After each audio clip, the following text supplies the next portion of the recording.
Bonjour et bienvenue sur cette chaîne Démocratie d'abord.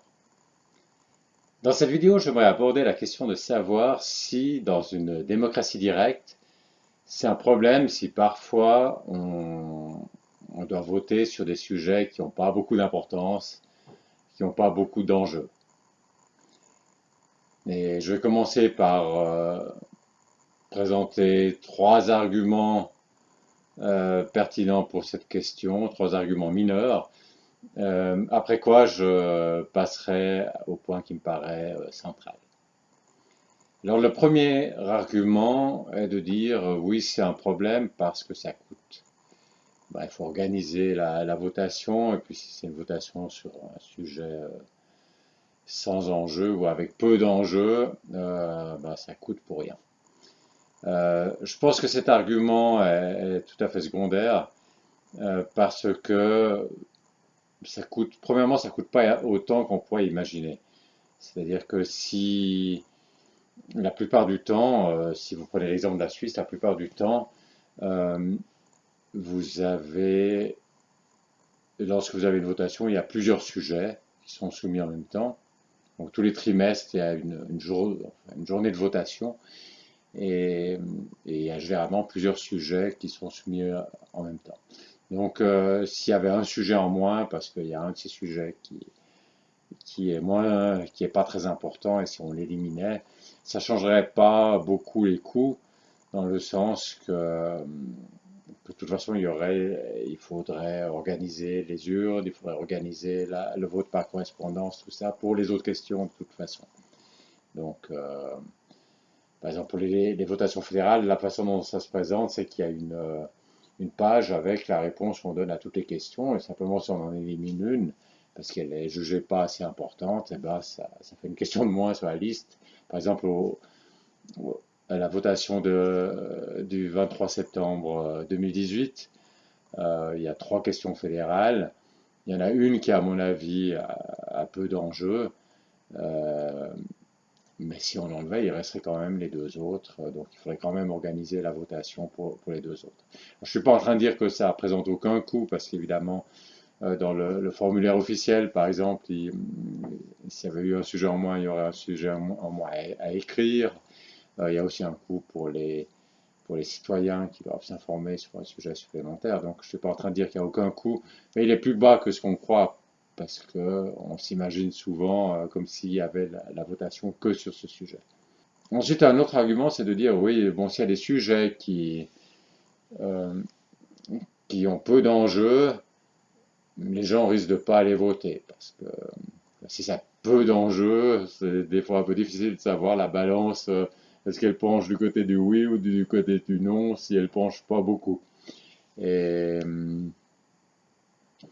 et donc des fois c'est un peu difficile d'avoir une opinion très nette sur un sujet peu important.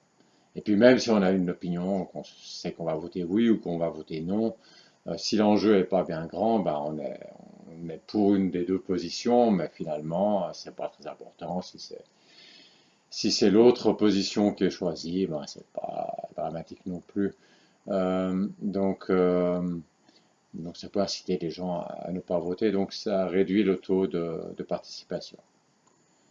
Mais, mais cet argument me paraît faible pour deux raisons. Premièrement, je pense que ça réduit peut-être pas autant qu'on pourrait le croire, justement parce qu'il y a aussi d'autres sujets qui sont soumis en votation, donc les gens qui vont se rendre à l'urne ou qui vont voter par correspondance, mettre leur bulletin de vote dans l'enveloppe, ben, peut-être qu'ils vont aussi répondre à la question qui est moins importante. C'est possible qu'il y ait un certain nombre de personnes qui vont quand même voter pour cette question peu importante, même s'ils n'auraient pas voté s'il n'y avait que cette question-là. Donc l'impact sur le vote, sur la participation est plus faible qu'on pourrait l'imaginer a priori. Mais surtout, c'est, disons, une faible participation, c'est quelque chose de grave si le sujet est important, mais si le sujet est peu important, c'est aussi pas trop grave qu'il n'y ait pas trop de participation. Donc il faut aussi juger la gravité du fait que la participation est pénalisée, ça réduit la participation. Il faut juger la gravité de cela en fonction aussi de l'importance du sujet qui est mis en votation. Euh, donc effectivement, au niveau des statistiques, ça fait peut-être pas joli dans les statistiques de participation, mais finalement, ça me semble pas très grave si la participation est un peu plus faible sur un sujet où il y a peu d'enjeux. Euh, donc voilà, ce deuxième argument, c'est aussi un argument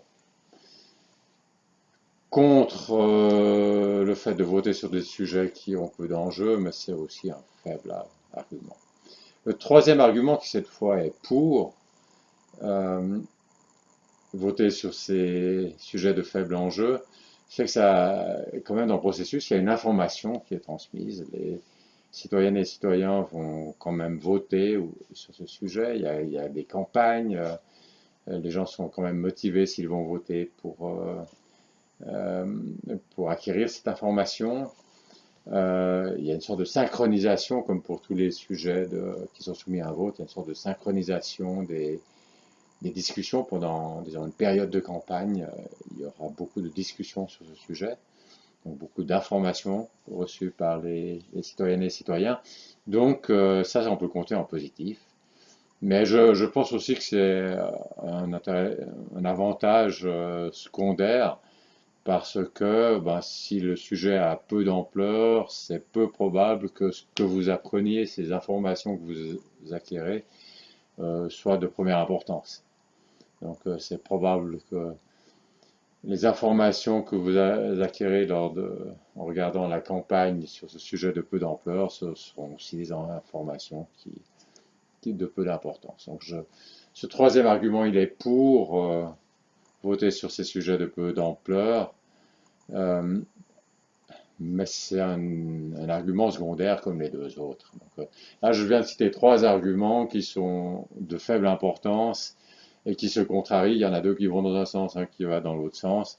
Je propose simplement qu'on oublie, qu'on néglige ces trois arguments et qu'on passe maintenant à l'argument principal, qui est que ben, dans une démocratie, ça ne peut pas être un comité qui décide quels sont les sujets qui sont importants et lesquels ne sont pas importants. La question de savoir qui décide ce qui est important et pas important. Ça ne peut pas être un comité, ça ne peut pas être le Parlement, parce qu'à ce moment, vous allez simplement avoir la majorité, ou les gens qui sont dans ce comité, ou les quelques-uns qui, d'une façon ou d'une autre, sont ceux qui peuvent décider si un sujet est suffisamment important pour être soumis au vote. Ben, ceux-là, ils vont certainement trouver que tous ces sujets avec lesquels ils ne sont pas d'accord, ben, ils ont tendance à pas être très importants. Donc, donc ça, c'est dans une démocratie, c'est pas possible qu'il y ait certaines personnes qui décident simplement si le peuple va pouvoir voter sur ce sujet ou pas. Euh, donc ça serait pas comme ça, mais c'est la façon dont ça se passe, c'est qu'il y a un certain nombre de signatures qui est requise pour que le sujet soit mis au vote. Et puis on peut se demander est-ce qu'il faut augmenter ce nombre de signatures requis pour que les sujets les moins importants n'apparaissent pas. Et ça, je pense que ce serait une mauvaise idée parce que le nombre de signatures requis doit être en rapport avec le nombre de votations que le peuple est d'accord d'avoir. On ne peut pas avoir des votations sur 100 sujets par année, ça ferait trop. Euh, donc il faut pas en avoir trop, il ne faut pas non plus en avoir trop peu, parce qu'il faut aussi garder l'habitude, hein, être entraîné. Donc c'est bien qu'il y en ait une au moins tous les 3 mois, ça serait quand même un peu un minimum. Ça ne peut pas juste être l'événement extraordinaire qui se passe une fois par année. Donc il faut qu'il y ait, avec une certaine régularité, qu'il y en ait assez de ces votations, mais qu'il faut qu'il n'y en ait pas trop. En Suisse, ben, c'est tous les 3 mois, donc 4 fois par an, il y a ces votations. Et puis, en principe, 3 ou 4 objets fédéraux, donc ça finit avec entre 12 et 16, disons une quinzaine de votations par année au niveau fédéral. Puis ça me paraît tout à fait convenable. Donc je trouve que les nombres de signatures requis qu'il y a en Suisse actuellement conviennent très bien pour ce qui est du nombre de votations que ça donne au final, le nombre de sujets soumis à votation.